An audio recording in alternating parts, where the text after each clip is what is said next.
Good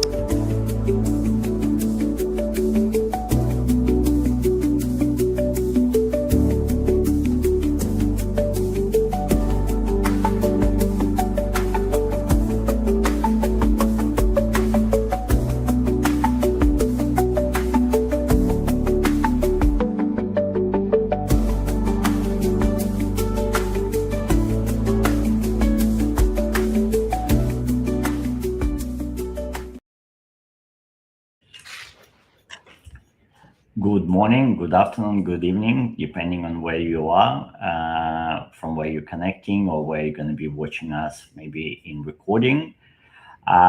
First of all, we'd like to apologize for a delay. We had a technical issue with our streaming service, but it all seems to be sorted, so we're able to proceed with our August AMA. We have Georgia with us. Hi, everyone. And we have a lot to unpack today. So let's go right into it. So if we could go to the next slide. So in this AMA, we'll talk about the last quarter, but probably more generally about the activity of last year of our focus. What we've been focusing on, what we have implemented, what we were able to achieve. And also we'll talk about the next quarter as well, what we have planned for the next quarter. So let's go to the next page. And again. So one of the focuses in the last 12 months in the preparation for growth and expansion was to balance our tokenomics. So in the last few years, we really needed a lot of activity to be able to train the system, to build the system. So we were trying to bring as many users as possible. We've elevated our rewards to get more activities for receipt uploads, reviews, to be able to learn and polish how those receipts being processed, where to extract all the relevant data, to understand how we can use this data, build our value proposition for a B2B market for brands. So the focus was to get as many users, and we've brought over 300,000 app downloads to the platform. But now that we've our platform is ready for the next phase, for the growth phase, we had to balance our tokenomics. So basically to make sure that each user, based on the activity, the rewards that they're earning, and by that increasing the supply because they earn coins, they sell them, that adds the coins to the exchange. So we had to make sure that we balance the supply and the demand, where for activities that they perform, that we have a demand creating event on the other side, meaning that they're interacting with particular brand, or they are interacting with particular ad that generates revenue. So that revenue would be paid out of a commercial entity. So in the last 12 months, but primarily in the last sort of 3 to 6 months, we've been focusing a lot on adjusting the rewards level, but also, so while we try to reduce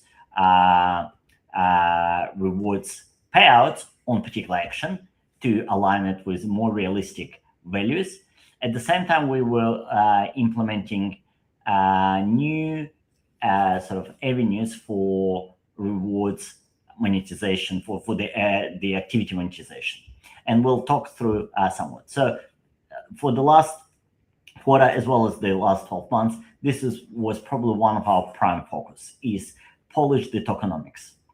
Let's go to the next slide. So what we've done, we've along the entire journey of the user activity within the app, we've developed sort of mechanism of how users through their own activity could generate additional revenue that could pay for the rewards that they're earning through different stages. So those who are in Australia, they probably experience it themselves. But for those of you who not yet have access to the app, I'll explain what it means. So for example, when someone uploads the receipt, they upload the receipt, we now give them an option to boost reward from that receipt by watching an ad. And when they're watching an ad, this ad comes from our media partners, and that them interacting with an ad generates revenue. So, and that revenue can pay for the rewards they earn from that particular receipt upload. So that's one example. Same example when someone uploads, submits a product review. Also, after that event, we give them an option to watch a rewardable ad. If they opt in, they earn additional rewards, but at the same time, they generate revenue for the platform that's able to pay for their reviews. That's assuming we don't have a partner brand who actually paying for that product reviews. Because if for those of you who remember our model, we have two types of interactions. One where app user interacts with the partner brand, and one where the user interacts with non-partner brand. So for the non-partner brand environments, that's where Shping used to fund the activity. And we were looking for ways, how can we remove this burden from us and allow other media companies to monetize and take advantage of those interactions. So we've now connected major media companies. We work with guys like Google AdMob, we work with Meta, we work with TikTok, Pangle, we work with Moloko, Mintegral. There are a lot of networks that we now integrated with who would love to serve their ads to our users or other users as well at the right timing within the journey within the app. So we've now implemented that where users could earn additional rewards, but at the same time make it more sustainable for us to bring more users on board, because now they're sort of self-sustainable. So throughout the journey, there are monetization opportunities for platform. So whether it's review submission, whether it's redemption, whether someone's scrolling through booster offers or cashback offers, we have placements for native ads there. So all of those activities, the one that will help us to fully balance the tokenomics of the platform. Let's go. Next one. At the same time, we have created a new product for our B2B clients, for brands. So one of the challenges we found with our B2B sales activity is we could bring a brand on board, and they could be with us for a year, and then a new account manager or new marketing manager steps in, and they want to change things around. They start looking where they can cut costs, and if they not fully understand the return on investment of any particular marketing technology that they use, that marketing technology is at risk of being removed. So what we've done, and because any marketing manager, what they're looking for is if they're spending marketing dollars, are they getting return on investment? And while with many avenues where they market through social media or search engines, they have to model their return on investment. They can't fully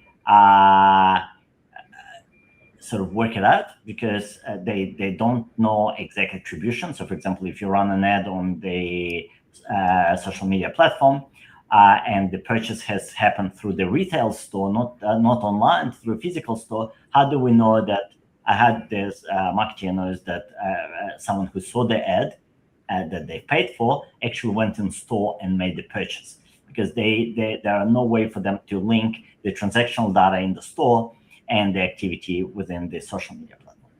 But because we operate a closed loop ecosystem where we know who we're serving the ads to, who is buying the product in store because they're uploading the receipt, we are able to report on attribution very clearly and say that by spending X much, this is how much revenue you were able to generate. So what we've done, we've created a new model, and those who are in marketing, they're probably familiar with the CPA model, which primarily used in the affiliate marketing, where a brand only pays for successful conversions. But that model, the CPA model, typically works in the online, where a brand controls sales, so they know that a sale has happened, and therefore they can pay the affiliate partner a fee for bringing that sale. But when it comes to retail, brick and mortar, CPA model typically doesn't exist because there is no accurate and verifiable method to confirm that the sale has taken place. Once again, because Shping has the ability to control the entire journey, we've created a new model, which we call performance-based acquisition model, to allow brands to acquire new buyers in the brick and mortar space. So it's fully de-risks the model for brands, so they can come on board and say, look, we want to bring another 1,000 new users who never bought our products before, and they've been buying our competitors, but we want them to buy our products. And because we're able to report to the entire journey with analytics that we're able to gain through receipts, we're able to deliver that product in a fully de-risked model for the brand. And making that product, we believe, will put Shping in a position where even if there is a change in management, because ROI, return on investment, is so clear and easy to understand, that Shping would be the last one to go from a marketing stack of a particular brand. So a lot of effort been put onto this product, and we probably the only one, at least to our knowledge, who are able to offer CPA type of acquisition in the brick and mortar space. Let's go to the next one.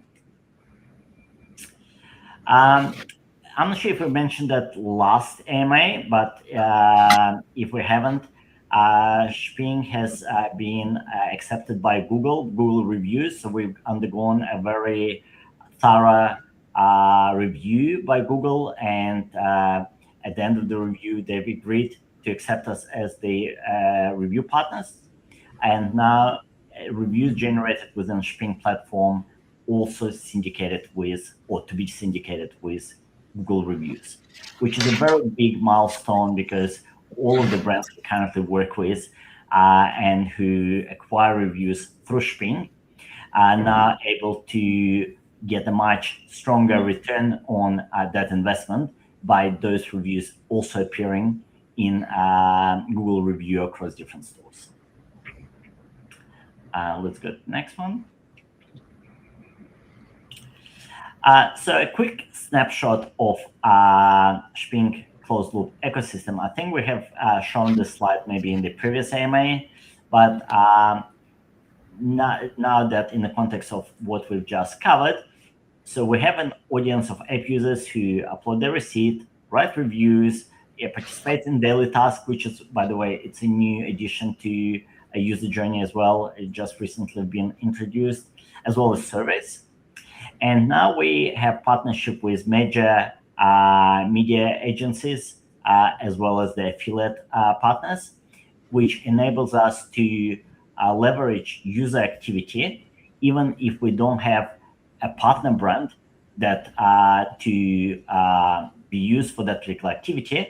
We're able to now leverage the partnership with the media agencies, with media networks, to monetize that activity, which makes us a lot more scalable. So if we are to double our audience tomorrow, that increase in audience will proportionally increase in revenue, because we now have those partnerships where the volume of ads and the demand for the ad serving is, obviously it's not unlimited, but it's quite substantial and would allow us to continue to grow with having sufficient demand from our partners for the ads insertion to cover that. Let's go to the next slide. So next quarter roadmap. Let's go to the next slide. So one of the big things that we would, one of the big things that we are finally happy to announce, and it's been long in making, is in September we're launching in New Zealand. So New Zealand shoppers will be able to join Shping platform and participate in all of our features, or take advantage of all the features that are currently available on the Shping platform. Probably towards end of September we'll go live, but definitely our objective to make sure that by the end of September the app is live in New Zealand. We've been getting a lot of inquiries, as we've mentioned that earlier, and that we are launching in New Zealand. So there are a lot of people already waiting for the launch, and we are looking forward to make Shping available to New Zealand shoppers. And for us, it's a very important milestone because it's the first time we're expanding outside of Australia. So a lot of testing is going to be done on localization, where obviously it's a new jurisdiction, different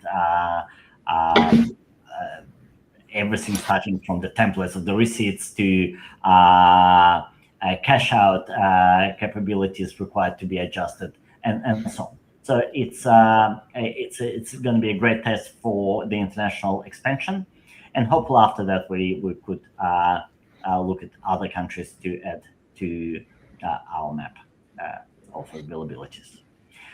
Let's go next. So I think it's going to be before our next AMA. We're going to be taking participate in the Australian Crypto Convention, which takes place in Sydney.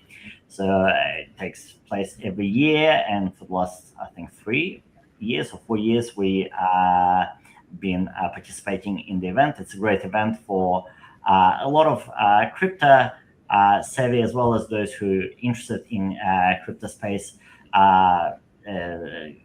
people to join, learn more about blockchain and the industry, but at the same time, it's a great place for us to introduce Shping, for particularly for those who wants to test out how crypto works, and there is nothing better to use your rewards to do that rather than maybe investing. So it's a great place for us to feature Shping platform, as well as get exposure for other exchanges and for the networking. Also for the upcoming quarter, we're obviously going to be focused on the product a lot, the New Zealand testing. We have product development there twice, but it's product development, refining the how the platform works, enhancing the performance of the platform, expanding our B2B relationship, getting more clients on board. So it's as far as everything else, it's going to be a typical sort of objective of our business from month to month. Let's go next. Q&A. So Georgia, if you could help us out and read out the questions that came through our community, and by the way, for the next AMA, if you would like your questions to be answered during the AMA, feel free to either share it across our Telegram channel. You can send us an email, and we'll also publish a form which you could use and submit your questions. Awesome. And before we jump into questions, I just want to say, as a fellow Kiwi, I'm very excited for us to be expanding into New Zealand. So the first question is, if most users sell Shping coin they receive, wouldn't the selling pressure increase as the number of users grows? You said that Shping does not intervene in the price and leaves it to the free market, but if the price continues to decline, wouldn't that lead to more users leaving the app and make the platform less attractive to new users? How does Shping plan to create sustainable demand for Shping and prevent this cycle from continuing? It's a good question, which I think goes very well aligned with what we've just discussed previously. But as far as the users' experience, the way that Shping tokenomics has been designed, it's not really affecting users' ability to earn and redeem because it's indexed. So, for example, if the idea for an app user to earn, let's say, 5 cents for a particular activity, they will get enough coins to the value of 5 cents right at that moment. So if they are to cash them out, they'll most likely get around that value. If they'll decide not to cash them out or redeem them and sit on them, then the price could go up or down. And sometimes it goes up, sometimes it's going down. I know lately it's been going more down than up. But once again, we don't have a lot of control over that. But the design of the platform been designed in a way that the price of the coin should not affect the user experience. On the question of supply and demand with the coin, this is exactly what we've been focusing for the last 12 months, but more so in the last sort of 3 to 6 months, to balance out the tokenomics where when someone earns rewards for a particular activity and then decide to maybe sell those coins, that at the same time, while they're earning those rewards, that we create a demand, meaning that those coins are purchased on the exchange to be paid for that user. So if there is a monetized event taking place, then the coin's been purchased from the revenue that event has generated. So this was the focus. Once again, there are no guarantee that it will have effect on the price going up or down. We can't. We simply don't know. But to balance the tokenomics, this is what we have been doing in the last sort of 3 to 6 months, but more broadly in the last year. Cool. Next question: if Shping expands globally, the demand for Shping will clearly increase. If the entire existing supply is eventually in circulation and the total supply becomes insufficient to support the global ecosystem, would Shping consider issuing additional tokens, or will the current maximum supply remain fixed? Yeah, so we will never issue more tokens. It's a fixed supply. It's written in the smart contract. I don't think there is a risk of us not having sufficient tokens in the supply, only because we can go down to 18 decimal places. So if price of the coin goes up, the payment can be done in a fraction of the coin. So therefore, there is no risk of us being able to run out of supply and not being able to fulfill payments for rewards because token prices, for example, very high. Great. Are there plans to list on other exchanges? Definitely, we constantly looking to list on other exchanges. Unfortunately, some of the exchanges that Shping was listed has closed down, like Bitmart, and I think there was another one that recently closed down. But yes, we're constantly looking to expand and list the coin on the other exchanges, and the ongoing discussion with exchanges that's happening pretty much all the time. Cool. And final question: with your upcoming New Zealand expansion, will you offer both cash out and crypto redemption? Yep. So we, as I mentioned earlier, it's going to be the same services that we offer in Australia. Our partnership with Revolut allows us to do cash out pretty much globally. And therefore, as we expand, we already have that part covered where we're able to do cash out through the local banking system. Seamless, exactly the same as it works in Australia, where when someone redeems, they're able to redeem instantly. We're talking about on the minute that they have access to their earnings in their bank account if they use a cash out option, and same when if they want to redeem as crypto anywhere where Coinbase is available, it's instant redemption to their Coinbase wallet. Great. That was all the questions. Excellent. I would like to thank everyone again and apologize for the earlier delay. Please follow us on our channels.